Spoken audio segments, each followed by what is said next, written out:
നമസ്കാരം, ഞാൻ വിവേക് ബാലകൃഷ്ണൻ. പറയാൻ പോകുന്നത് PN ശ്രീ എന്ന വിദ്യാഭ്യാസ പദ്ധതി അല്ലെങ്കിൽ വിദ്യാഭ്യാസ നയവൽക്കരണത്തെ കുറിച്ച് രാഷ്ട്രീയക്കാർ കാട്ടിക്കൂട്ടുന്ന കോലാഹലങ്ങളെ കുറിച്ചും അല്ലെങ്കിൽ അത്തരത്തിലുള്ള ചർച്ചകൾ ഇപ്പോൾ ചൂടുപിടിച്ചുകൊണ്ടിരിക്കുകയാണ്. അതിനെ നല്ല രീതിയിൽ രാഷ്ട്രീയവൽക്കരിച്ചുകൊണ്ടിരിക്കുകയും ചെയ്യുന്നുണ്ട്. ഇതിൽ ഏറ്റവും വലിയ ഒരു മോശമായ ഒരു പ്രതികരണം നടത്തിയത് BJP-യുടെ നേതാവായ സുരേന്ദ്രനാണ്. സുരേന്ദ്രൻ പറഞ്ഞത് സവർക്കറെ കുറിച്ച് കുട്ടികളെ ഞങ്ങൾ പഠിപ്പിക്കും, ഇഷ്ടമുള്ളവർ പഠിച്ചാൽ മതി എന്നാണ്. തീർച്ചയായിട്ടും ആ സവർക്കറെ ഞങ്ങൾ പഠിപ്പിക്കും എന്ന് പറഞ്ഞതിന് വലിയ തെറ്റുണ്ടോ എന്ന് ചോദിച്ചാൽ അതിനേക്കാൾ കൂടുതൽ തെറ്റ് ഇഷ്ടമുള്ളവർ പഠിച്ചാൽ മതി എന്നുള്ള ഒരു ധാർഷ്ട്യമാണ് എന്നെ സംബന്ധിച്ചിടത്തോളം ആ ഒരു സംസാരത്തിൽ എനിക്ക് തോന്നിയത്. ഇനി സവർക്കറെ കുറിച്ച് കുട്ടികൾ പഠിച്ചാൽ എന്താണ് കുഴപ്പം? ഒരു കുഴപ്പമില്ല. സവർക്കറെ കുറിച്ച് കുട്ടികൾ പഠിക്കട്ടെ എന്ന് തന്നെയാണ് എന്റെ അഭിപ്രായം. സവർക്കറെ കുറിച്ച് എന്നല്ല, ലോകത്തിലെ അറിയപ്പെടുന്ന കുറെ തീവ്രവാദികളായിട്ടുള്ള ആളുകളും അല്ലെങ്കിൽ ഗാന്ധിയെ കൊന്നവരെ കുറിച്ചും അവരെ കൊല്ലാൻ സഹായിച്ചവരെ കുറിച്ചൊക്കെ തന്നെ കുട്ടികൾ പഠിക്കട്ടെ. അതിനകത്തൊന്നും കുഴപ്പമുണ്ടാവൂ എന്ന് എനിക്ക് തോന്നുന്നില്ല.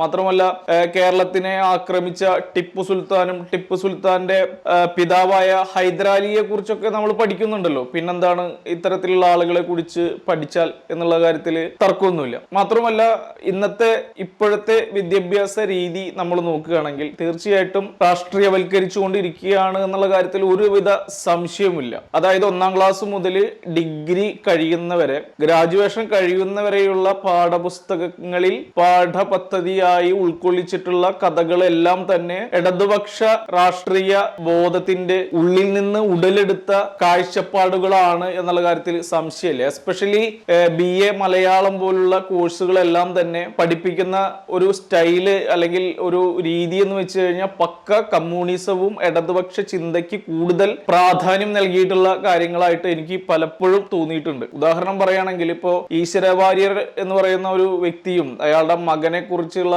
അന്വേഷണം ഒക്കെ പാഠപദ്ധതിയിൽ ഉൾപ്പെടുത്തിയിട്ടുണ്ട്. മാത്രമല്ല, ഡിഗ്രി പഠിക്കുന്ന കുട്ടികൾ സിനിമ എന്ന് പറയുന്ന ഒരു സംഭവത്തെ കുറിച്ച്, ആ ഒരു കലയെ കുറിച്ച് പഠിക്കുന്ന ഒരു മൊഡ്യൂള് അല്ലെങ്കിൽ ഒരു വിഷയം തന്നെ ഉണ്ട്. സിനിമ എന്ന് പറഞ്ഞിട്ട് ഒരു വിഷയം തന്നെ കുട്ടികൾ ബിരുദത്തിന് പഠിക്കുന്നുണ്ട്. ആ പാഠപുസ്തകത്തിൽ ഉൾപ്പെടുത്തിയിട്ടുള്ളത് കേരളത്തിൽ ഇന്ന് നിലനിൽക്കുന്ന തിരക്കഥാകൃത്തുക്കളിൽ ഏറ്റവും ഉന്നതനായ തിരക്കഥാകൃത്ത് ധ്യാൻ ശ്രീനിവാസൻ എന്നാണ്. ഇതാണ് കുട്ടികൾ പഠിക്കുന്നത്. ഇത് കേട്ട് കഴിഞ്ഞാൽ ധ്യാനും ശ്രീനിവാസനും ആ എഴുതിയവന്റെ ചെപ്പക്കല്ലടിച്ച് തിരിപ്പിക്കും എന്നുള്ള കാര്യത്തിൽ സംശയമൊന്നുമില്ല. അപ്പൊ അത്രയധികം അധപ്പതിച്ച ഒരു വിദ്യാഭ്യാസ രീതിയിലൂടെ ഇന്ന് കേരളം കടന്നു പോവുകയാണ്.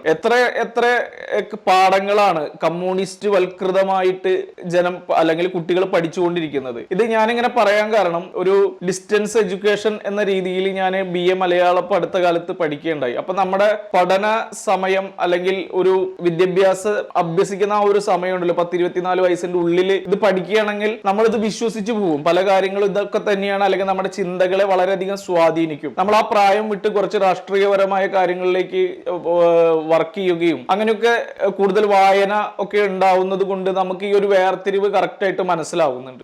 M. മുകുന്ദൻ ഒരിക്കൽ പറഞ്ഞു, ഇപ്പോഴൊന്നും പഴയ നമ്മൾ സവർണർ എന്ന് പറയുന്ന ആളുകളുടെ എഴുത്തുകളൊക്കെ വളരെയധികം കുറഞ്ഞു കഴിഞ്ഞു. ഇനി ആരും തന്നെ അത്തരം ഒരു കമ്മ്യൂണിറ്റിയിൽ നിന്ന് എഴുതുമോ എന്ന് തന്നെ സംശയമാണ് എന്നൊക്കെ. എന്തൊക്കെ പറഞ്ഞാലും അവരൊക്കെ എഴുതിയിരുന്ന കാര്യങ്ങളും അവരൊക്കെ പറഞ്ഞിരുന്ന കാര്യങ്ങളൊക്കെ കുറെ നന്മ നിറഞ്ഞ കാര്യങ്ങൾ ഉണ്ടായിരുന്നു എന്ന് അവരുടെ കൃതികളൊക്കെ വായിക്കുമ്പോൾ നമുക്ക് ഇപ്പോഴും മനസ്സിലാവുന്നുണ്ട്. അതിനൊക്കെ ഒന്നും ഒരു നന്മയും ഇല്ല എന്ന് കരുതി അടിച്ചമർത്തിയ രീതിയിലാണ് ഇപ്പോഴത്തെ വിദ്യാഭ്യാസ രീതിയും നയങ്ങളും അല്ലെങ്കിൽ നമ്മൾ പറയുന്ന ഓരോ കാര്യങ്ങളൊക്കെ. ഇതിൽ ഏറ്റവും കൂടുതൽ തോന്നിവാസം ഈയിടെയായിട്ട് കാണിച്ചത് ഒരു 31 വയസ്സുള്ള ഒരു ചെറുപ്പക്കാരൻ അവന്റെ ഇഷ്ടത്തിനനുസരിച്ച് തെമ്മാടിത്തരം കാണിച്ച് നടക്കുകയും കുറച്ച് കൂട്ടുകാർ സിനിമ ബന്ധം ഉണ്ടാവുകയും കുറെ പാട്ട് എഴുതുകയും ആ പാട്ടിൽ തന്നെ മനുഷ്യന്റെ ചെവിക്കല്ല് അടിച്ചു പോകുന്ന തരത്തിലുള്ള അസഭ്യം വിളിച്ചു പറഞ്ഞിട്ടുള്ള ഒരു പാട്ട് അവൻ റാപ്പ് ഗായകൻ എന്നറിയപ്പെടുന്ന വേടനായി അറിയപ്പെടുകയും ചെയ്തു. ഈ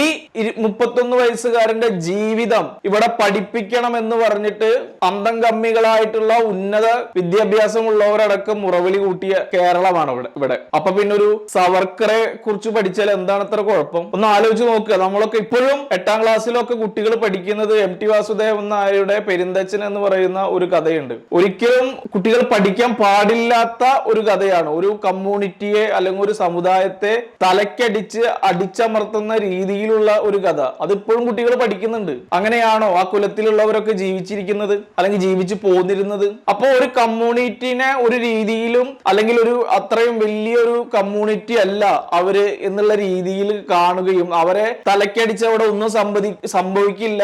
കാരണം ഈ എഴുതിയ ആളുടെ ജാതി എന്ന് പറയുന്നത് വളരെ വലിയ ഉന്നത കുലമാണ്, അയാൾ കമ്മ്യൂണിസ്റ്റുകാരനാണ്, അപ്പൊ അയാൾ എഴുതിയ തോന്നിവാസങ്ങൾ കുട്ടികൾ പഠിക്കുന്നത് കൊണ്ട് തെറ്റില്ല എന്നുള്ള രീതിയിലൊക്കെയാണ് മലയാളികളുടെ മനോഭാവം. മാത്രമല്ല ഇപ്പൊ പുതിയതായിട്ട് വിജയലക്ഷ്മി എന്ന് പറയുന്ന ഒരു കവിയത്രി തച്ചന്റെ മകൾ എന്ന് പറഞ്ഞിട്ട് വീണ്ടും തലക്കടിച്ചുകൊണ്ട് കവിതകൾ എഴുതിയിരിക്കുന്നു. ഈ കവിതകളും ഹൈസ്കൂളിലെ കുട്ടികൾ പഠിക്കുന്നുണ്ട്. ഉണ്ടാവാത്ത മകള് ഉണ്ടായി എന്ന് സങ്കല്പിച്ച് ആ മകളെ നല്ല രീതിയിൽ പഠിപ്പിച്ചില്ല എന്നും പറഞ്ഞ് യാതൊരുവിധ യുക്തിബോധവും യാതൊരുവിധ റിയാലിറ്റിയും ഇല്ലാത്ത ഒരു കവിതയാണ് ഇന്ന് കുട്ടികൾ പഠിച്ചുകൊണ്ടിരിക്കുന്നത്. അപ്പോഴും ആ സമുദായത്തെ എങ്ങനെ അടിച്ചമർത്താം എന്നുള്ള രീതിയിൽ വളരെ വളരെ വലിയ ഒരു ചിന്തയുടെ പുറത്തു നിന്ന് കുട്ടികളിലേക്ക് നൈസായി ഒരു സമുദായത്തിനെ തഴയുന്ന രീതിയിലാണ് കുട്ടികളെ പഠിപ്പിക്കുന്നത്.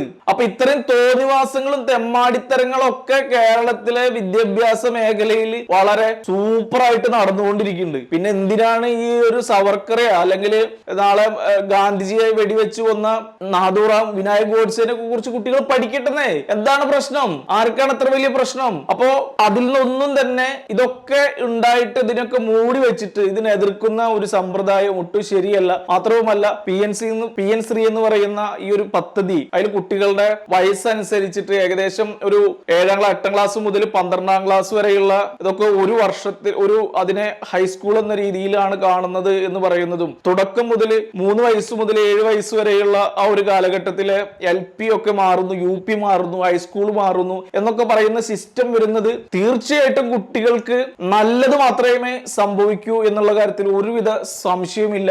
അവരുടെ ഈ ഒരു പാഠഭാഗങ്ങളിൽ ഒരു ഭാഗത്തോ എവിടെയെങ്കിലും ഇത് ഉൾപ്പെടുത്തിയിട്ടുണ്ട് എന്ന് വിചാരിച്ചിട്ട് അത് വലിയൊരു രീതിയിൽ മതം പ്രചരിപ്പിക്കുന്നതാവും എന്ന് വിശ്വസിക്കുന്നത് മണ്ടത്തരമാണ്. ഓരോ സംസ്ഥാനത്തിനും അവരുടേതായിട്ടുള്ള രീതികളിൽ ഇത് മാറ്റം വരുത്താവുന്നതാണ് എന്നാണ് അറിവ്. എന്തായാലും ആ ഒരു പദ്ധതി നടപ്പാവുന്നത് എന്തുകൊണ്ടും വിദ്യാഭ്യാസ മേഖലയ്ക്ക് നല്ലതായിരിക്കും എന്ന് തന്നെയാണ് പറയാനുള്ളത്. ഇതൊരിക്കലും BJP-നെ സപ്പോർട്ട് ചെയ്യാനോ RSS-നെ സപ്പോർട്ട് ചെയ്യാനോ അല്ല പറയുന്നത്. ഇതിൽ വ്യക്തമായ ഒരു കാഴ്ചപ്പാടുണ്ട്. വ്യക്തമായ വിദ്യാഭ്യാസ രീതിയുടെ മുന്നേറ്റത്തിന് ഇത് വലിയ രീതിയിൽ ഗുണം ചെയ്യും എന്ന് തന്നെയാണ് എന്റെ ഒരു കാഴ്ചപ്പാടിൽ തോന്നുന്നത്. എല്ലാ കുട്ടികൾക്കും അത് പഠിക്കുമ്പോൾ ഉയരങ്ങളിലേക്ക് എത്തട്ടെ എന്ന് മാത്രം പ്രാർത്ഥിച്ചുകൊണ്ട് നിർത്തുന്നു. നന്ദി, നമസ്കാരം.